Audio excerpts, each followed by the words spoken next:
प्रशांत किशोर रविवार को देर रात मुजफ्फरपुर पहुंचे।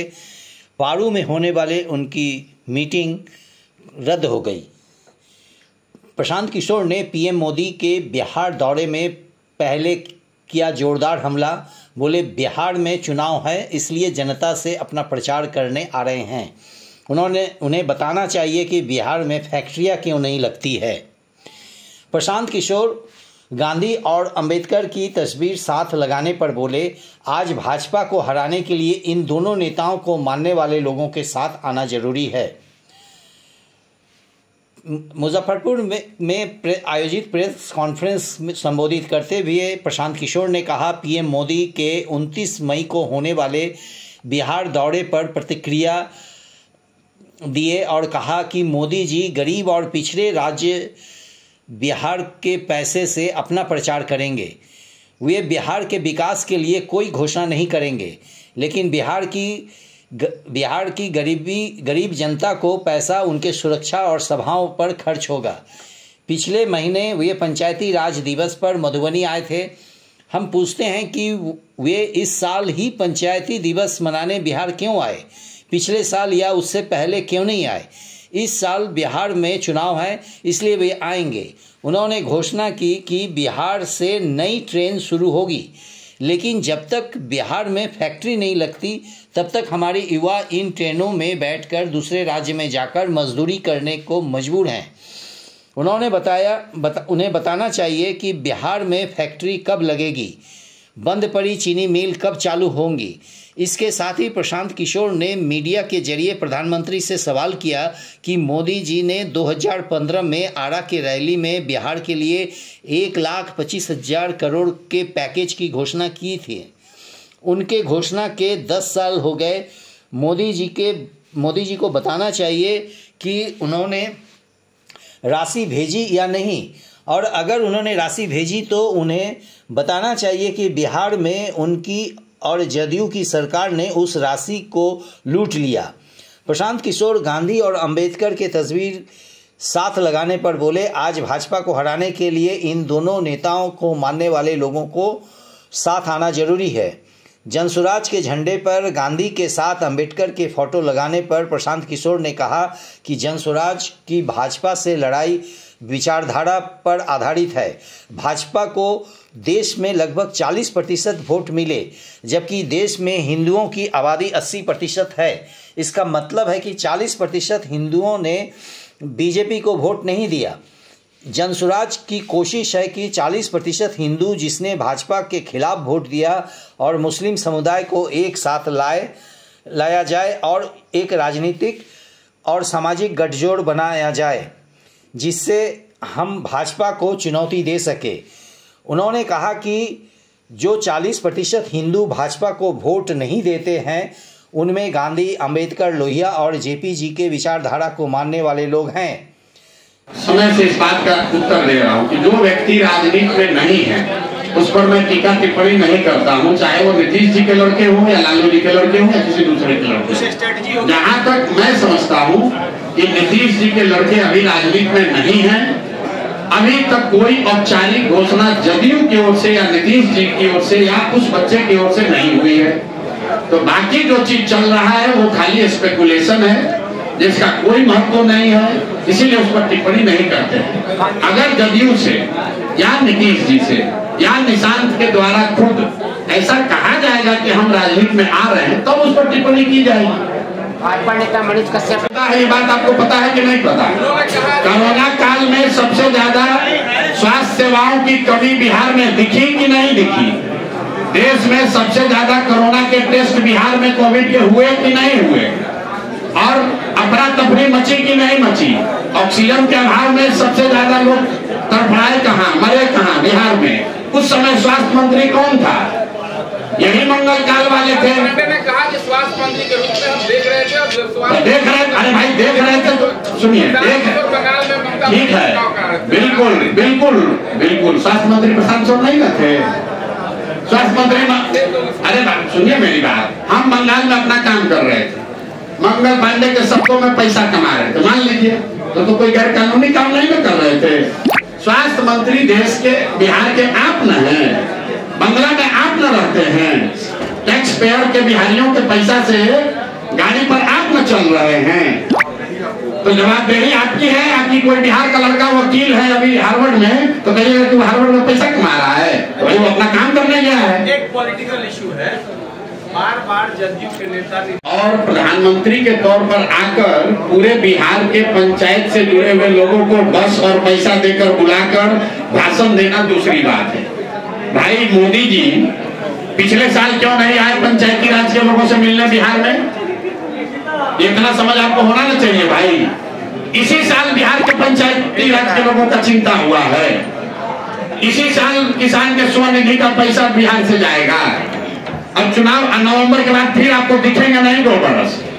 आप बताइए 2015 में मोदी जी ने आरा से अनाउंस किया 80,000 करोड़ दूं कि 90,000 करोड़ दूं, 90,000 करोड़ दूं कि 1 लाख करोड़ दूं। अच्छा 1,25,000 करोड़ देता हूं, दे दिया। अब आप लोग बताइए कि सरकार केंद्र में मोदी जी की है, एनडीए की है, अब बिहार में भी सरकार एनडीए की है, तो 2 ही बात हो सकता है, या तो मोदी जी ने पैसा भेजा नहीं, या फिर पैसा भेजा उनके एनडीए के साथियों ने, जो कि अभी मंगल कार्य जिन लोगों का चल रहा है उसको लूट लिया पैसा। तीसरा बात तो कोई हो नहीं सकता है, क्योंकि आपको हमको 1,25,000 करोड़ का कोई काम तो दिख नहीं रहा है बिहार में। तो आप पत्रकार हैं, अगली बार ये पूछिएगा कि भाई 1,25,000 करोड़ मोदी जी ने भेजा नहीं, आखिर भेजा तुम लोगों ने मिलकर मंगल कार्य करने के चक्कर में लूट लिया। जब मंगल पांडे ने आप पर आरोप लगाया, जवाब दिया साहब ने हम गए नहीं, पैदल चले गए उन गाँव में। आज सभा में लोगों से मिलना था, बात करनी थी, लेकिन ऐसा नहीं है कि हम कोई घर चले गए कि खाना खाने चले गए कि कहीं रुक गए।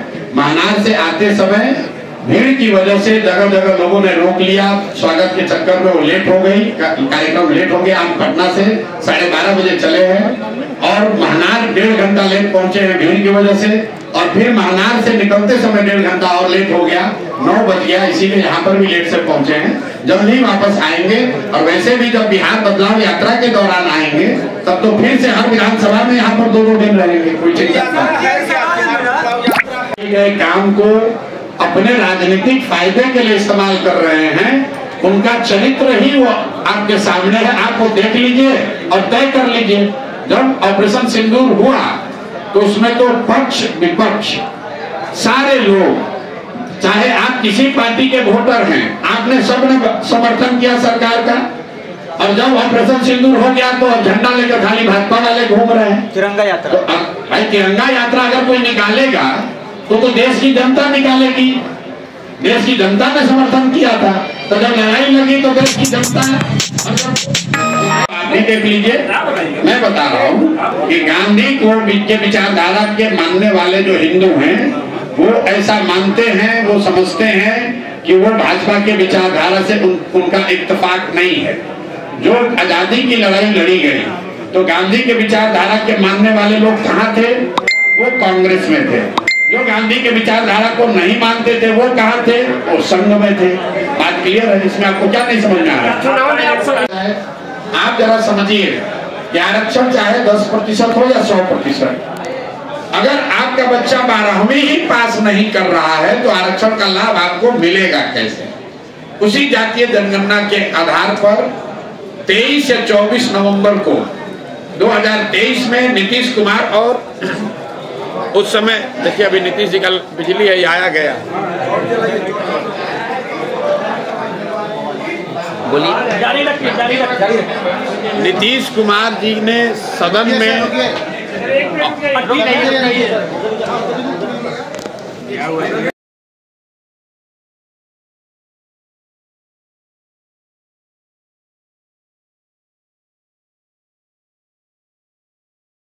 एक 120 दिन में 240 विधानसभा क्षेत्रों में जाएंगे, और उसकी शुरुआत जेपी के जन्मभूमि सिताब दियारा से हुई है। जेपी के भूमि से इसलिए क्योंकि आज से करीब 50 साल पहले सबसे पहले बदलाव, व्यवस्था परिवर्तन, संपूर्ण क्रांति जैसे जो शब्द हैं ये जनमानस के बीच में जेपी के द्वारा ही दिया गया। उसके बाद से देश के कई हिस्सों में सत्ता बदली, कई जगहों पर व्यवस्था भी बदली, लेकिन बिहार जहां से इस क्रांति की, इस आंदोलन की, इस नारे की, सोच की शुरुआत हुई, वो जहां था वहीं रह गया। 1970 के दशक में भी बिहार देश का सबसे गरीब और पिछड़ा राज्य था, और आज करीब 45-50 साल बाद भी देश का सबसे गरीब और पिछड़ा राज्य बिहार ही है। तो अभी जनता के पास अगले 4-5 महीनों में जब चुनाव होने वाला है तो उनके पास एक बहुत बड़ा अवसर है जेपी के बताए हुए रास्ते पर चल के संपूर्ण क्रांति का, व्यवस्था परिवर्तन का, जिसमें एक बार लोग जनसुराज के जो बताए हुए रास्ते हैं, जो जेपी का रास्ता है, ये लोग जाति पाति बोलकर, हिंदू मुसलमान को छोड़कर, मंदिर मस्जिद की लड़ाई से ऊपर उठकर 5 किलो अनाज के लिए नहीं, नाली गली के लिए नहीं, बट अपने अपने बच्चों की शिक्षा रोजगार के लिए वोट दें। इसी संदेश को लेकर जनसुराज में मैं और मेरे सारे साथी घर घर जा रहे हैं और कोशिश कर रहे हैं कि चुनाव से पहले लोगों को इस बात के लिए संकल्पित कराया जाए कि यहाँ पर के जो भ्रष्ट नेता हैं, जिन्होंने जाति और धर्म के नाम पर बिहार को लूटा है, उनको अलग हटाकर एक नए सशक्त विकल्प के तौर पर जनसुराज के साथियों को वो चुने। अगर वो ठीक लगता है तो उन्हें ये मौका दें, बिहार में व्यवस्था परिवर्तन करें। इसके साथ साथ जनसुराज एक और जो बड़ा अभियान चला रहा है जिसका नाम है बदलाव का हस्ताक्षर, जिसके तहत 1 करोड़ परिवार से बिहार में 3 विषयों पर जनसुराज के साथी जाकर हस्ताक्षर करा रहे हैं। 3 विषय वो हैं जिसको लेकर बिहार के सामाजिक राजनीतिक जीवन में पिछले कई वर्षों से खूब चर्चा हुई है। पहला विषय है जातीय जनगणना। जैसा कि आपको याद होगा, देश में सबसे पहले जातीय जनगणना आज से करीब 2-2.5 साल पहले बिहार में कराया गया, और जो लोग अपने आप को सामाजिक न्याय का पुरोधा बताते हैं, उन्होंने ये दावा किया कि जातीय जनगणना होने से समाज के जो वंचित वर्ग हैं उनको फायदा होगा। तो जब जातीय जनगणना का रिपोर्ट आया 2023 को 7 नवंबर को सदन में रखा गया बिहार विधानसभा में, उसमें सबसे जो समझने वाली बात निकल के आई कि 30-35 बरस सामाजिक न्याय के नाम पर राजनीति करने वालों के सरकार में रहने के बावजूद जो सही मायनों में सामाजिक, आर्थिक और शैक्षणिक तौर पर पिछड़े वर्ग के लोग हैं, उनको कोई लाभ नहीं हुआ। एक उसका प्रमाण ये है, एक आंकड़ा आपको दे देता हूं, क्योंकि आप लोग भी जातीय जनगणना जब हो रहा था तो रोज सवाल कर रहे थे। जब जनगणना का रिपोर्ट आया तो कोई चर्चा नहीं हो रही है। बिहार में आजादी के 78 साल के बाद सिर्फ 3, उसी जातीय जनगणना रिपोर्ट में लिखा हुआ है कि 3% से कम एससी समाज के, दलित समाज के लोग 12वीं क्लास पास करते हैं। जिस अति पिछड़ा समाज की रोज यहाँ चर्चा होती है, बैठकें होती है, आंदोलन होता है, वोट की बात होती है, 5% से कम अति पिछड़ा समाज के बच्चे ही 12वीं क्लास पास कर रहे हैं, और मुसलमानों के बीच ये आंकड़ा 7% से कम है। 7% से कम मुस्लिम समाज के बच्चे ही 12वीं क्लास पास करते हैं। मैं ये सिर्फ आंकड़ा इसलिए दे रहा हूं कि जब